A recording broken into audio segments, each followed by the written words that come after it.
Hello everyone, मेरा नाम है उत्कर्ष और मैं सेंट्रल बैंक ऑफ इंडिया में एज अ प्रोबेशनरी ऑफिसर काम करता हूं। आज इस वीडियो में मैं आपको दिखाने जा रहा हूं जो मेरी तरफ से टिप्स रहेंगी उन लोगों के लिए जो आने वाले एक हफ्ते में IBPS PO का प्री देने जा रहे हैं या फिर किसी भी बैंकिंग एग्ज़ाम का प्री देने जा रहे हैं। उनके लिए कुछ टिप्स जो मैं देना चाहूँगा जल्दी से जल्दी छोटे से वीडियो में मैं आपको शेयर करने जा रहा हूँ। सबसे पहले मैं आपको ये बता दूं, जिस साल मेरा सिलेक्शन हुआ था 2023 में, उस साल का मेरा IBPS PO प्री का ये स्कोर कार्ड है जिसमें मैंने 77.25 स्कोर किया था, जो कि कट ऑफ से 27 मार्क्स अबव था। तो पहले आप मेरा स्कोर देख सकते हैं। ऐसा मैं क्यों कर पाया वो मैं आपको कुछ टिप्स से बताना चाहूँगा। लास्ट वीक में अगर इन बातों का आप ध्यान रखोगे तो आपके फाइनल एग्ज़ाम डे पे काफ़ी हेल्प होगी। सबसे पहले मैं आपको बताना चाहूँगा कि कट ऑफ मार्क्स का हमेशा आपको ध्यान देना है। आपका टारगेट होना चाहिए कट ऑफ मार्क्स को लेकर के, क्योंकि ये सिर्फ़ और सिर्फ क्वालिफाइंग एग्ज़ाम है। इसमें ज़्यादा आपको टेंशन लेने की ज़रूरत नहीं है। उसके लिए आपको दो चीज़ें करनी है। पहला है डेली रिवीजन, जिस दिन तक एग्ज़ाम होने वाला है उस दिन तक रिवीजन बहुत ज़रूरी है। और दूसरा पॉइंट है टाइम मैनेजमेंट। तो सबसे पहले हम देखते हैं कट ऑफ कितना टारगेट रखना है। जब भी आप मॉक टेस्ट दे रहे हैं या फिर एग्ज़ाम में बैठ रहे हैं, हमेशा अपना टारगेट 70+ के लिए ही सोचिए और अपनी मेहनत उसी हिसाब से करिए, क्योंकि जब भी आप 70+ का स्कोर सोचेंगे तो आपका मार्क्स जो है, जो भी गलतियां अगर होती हैं, कुछ एक्यूरेसी गड़बड़ होती है, तो आप एक सेफ़ जोन में लैंड कर पाओगे। अभी 70+ स्कोर बहुत ज़्यादा कठिन नहीं है, बहुत ही डूएबल चीज़ है, और वो आप कैसे करोगे वो मैं आपको बताने जा रहा हूँ।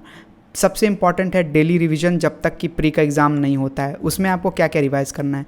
जहाँ तक कि भी टेबल आपको याद है, स्क्वायर्स और क्यूब्स, ये आपको डेली रिवाइज़ करना है। सिलॉजिज्म और इनइक्वालिटीज़, जिसमें ईदर और कॉन्सेप्ट एक स्पेसिफिक होता है जिसके क्वेश्चंस आने के पूरे चांसेस होते हैं।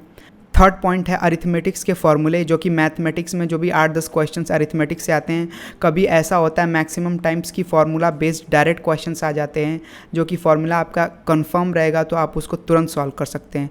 चौथा है क्वाड्रेटिक्स। अभी इन पॉइंट्स को मैं ऐसा इसलिए बोल रहा हूँ, सिलॉजिज्म, इनइक्वालिटीज़ और क्वाड्रेटिक्स में अगर आपका एक्यूरेसी रेट 100% है तब आप नहीं रिवाइज़ करेंगे तो चलेगा। लेकिन अगर आपका एक भी क्वेश्चन गलत हो रहा है, कभी भी अगर आप 10 क्वेश्चन सॉल्व कर रहे हो सिलॉजिज्म, इनइक्वालिटीज़ या क्वाड्रेटिक्स के, और आपका एक भी क्वेश्चन गलत हो जा रहा है, तो इसका मतलब आपको डेली रिवीजन की ज़रूरत है जब तक एग्ज़ाम नहीं हो जाता। आपके अपने शॉर्ट नोट्स होना ज़रूरी है। कोई भी ऐसी चीज़, इंग्लिश के वर्ड्स भी हो सकते हैं, फॉर्मूले इंपॉर्टेंट हो सकते हैं, ऐसी चीज़ें हो सकती हैं जो रेपिटेटिव होती हैं, वो आप अपने नोट्स में बनाएं और उसका रिवीजन डेली करिए एग्ज़ाम दिन तक। अगला है टाइम मैनेजमेंट। ओवरऑल एग्ज़ाम को अच्छे से अच्छे टाइम में कंप्लीट करने के लिए जो मैं बताऊंगा आपको चीज़ें, वो ये होंगी। ये चीज़ें हैं जो आपको डेली करनी है। सिंप्लीफिकेशन और अप्रॉक्सीमेशन। आप 5 क्वेश्चंस कर सकते हैं, 10 कर सकते हैं, 15 कर सकते हैं, जितने भी करने, लेकिन आपको एग्ज़ाम के दिन तक डेली ये काम करना है।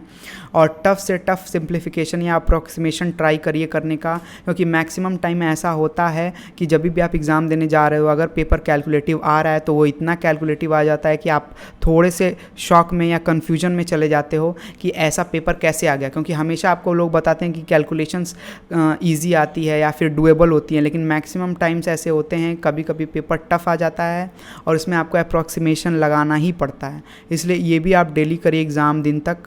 उसके बाद आता है नंबर सीरीज़। इसका भी पैटर्न कोई फिक्स नहीं है, कुछ भी आ सकता है। जितना ज़्यादा आप प्रैक्टिस करोगे उतना चांस रहेगा आप इसको सही करेंगे। तीसरा है मॉक टेस्ट। अब इसमें learn the method of skipping questions, इसके पॉइंट के बारे में मैं आपको आगे बताऊँगा। उसके पहले आपको पॉइंट बताता हूँ एनालिसिस आपको हमेशा करनी है जब भी आप मॉक टेस्ट दे रहे हो। और उसको कैसे करना है कि एनालिसिस में क्वेश्चंस को समझिए, सही करिए, क्या क्या आपने गलत किया है उसका पूरा ध्यान दीजिए, और जो जो अच्छे क्वेश्चंस या रिपीटेटिव हो सकते हैं उसको आप सेव कर सकते हो, ताकि एग्ज़ाम से पहले आप उसको क्विक रिवाइज करके जा सकते हो एग्ज़ाम को देने के लिए। अभी जो की पॉइंट्स हैं इन दोनों बातों में, वो क्या क्या है मैं आपको बताता हूँ। मेथड ऑफ स्किपिंग क्वेश्चंस, इसका मतलब ये कि आपको किसी भी मोमेंट पे हेजिटेट नहीं होना है कभी भी क्वेश्चन को स्किप करने के लिए। कोई भी ऐसा क्वेश्चन आपको लग रहा है जो ज़्यादा टाइम ले रहा है, आपको तुरंत स्किप करना है। शायद आप ये सोच सकते हो कि कभी मैंने 1 मिनट एक क्वेश्चन में दे दिया है, अगर मैं एक और मिनट लगाऊं तो मेरा एक क्वेश्चन श्योर हो जाएगा। बट अगर आपने एक मिनट वेस्ट कर दिया है, शायद कोई ऐसा क्वेश्चन हो जो 30 सेकंड्स में सॉल्व हो जाए, तो वहाँ पे आप 1.5 मिनट में एक क्वेश्चन कर रहे हो वर्सेस 2 मिनट में एक क्वेश्चन करने के। तो किसी भी मोमेंट पे कितना भी एक क्वेश्चन पे टाइम वेस्ट हो चुका है, आपको हेजिटेट नहीं करना है उसको स्किप करने पे, तुरंत स्किप करके नेक्स्ट क्वेश्चन पे आपको स्विच करना है। अगर आपके पास टाइम बचता है लास्ट में, तब आप अगेन उस क्वेश्चन पे आओगे, लेकिन स्किपिंग में बिल्कुल भी हेजिटेट नहीं करना है आपको। दूसरा, इंग्लिश सेक्शन जब भी सॉल्व करते हैं काफ़ी लोग, तो उनका जल्दी कंप्लीट हो जाता है, इसलिए उनका कुछ टाइम बच भी जाता है इंग्लिश के सेक्शन में।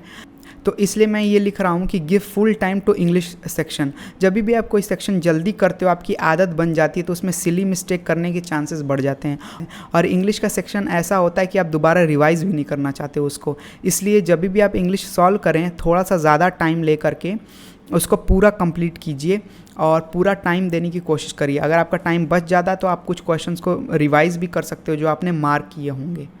तीसरा पॉइंट है learn the time management in sectional test. कोई भी सेक्शन आपका गड़बड़ हो रहा है, उसका एक टारगेट सेट करिए टाइम का, और उस टाइम में सॉल्व करने की ट्राई करिए।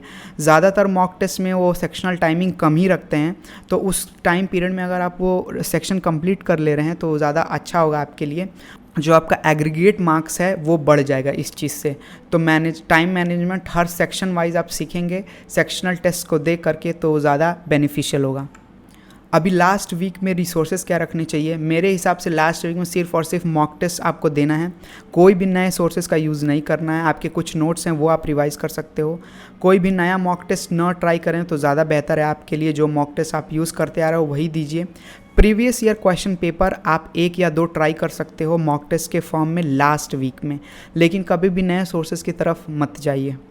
सो गाइज़, ये था मेरी तरफ से टिप्स जो मैं आपको देना चाहूँगा IBPS PO प्री के लिए, जो 1 वीक में होने वाला है, या कोई भी बैंकिंग एग्ज़ाम जो आने वाले टाइम में होने वाला है। ये कुछ पॉइंट्स उनके लिए ज़्यादा बेनिफिशियल हैं जो पहली या दूसरी बार पेपर दे रहे हैं। जैसा कि आपको मैंने अपना मार्क्स दिखाया IBPS PO प्री में 77, उस टाइम पे मैं IDBI बैंक में काम कर रहा था और काफ़ी कम टाइम मिलता था प्रिपरेशन के लिए, फिर भी मैं ऐसा कर पाया क्योंकि जो बेसिक्स है उस पर मैंने काफ़ी ध्यान दिए। ये कुछ टिप्स थी जो मैं अपने तरफ से आपको बता रहा हूँ, आप इन पर अगर काम करते हो तो आपका मार्क्स इम्प्रूव होगा। All the best for the exam. मिलते हैं नेक्स्ट वीडियो में। थैंक्स।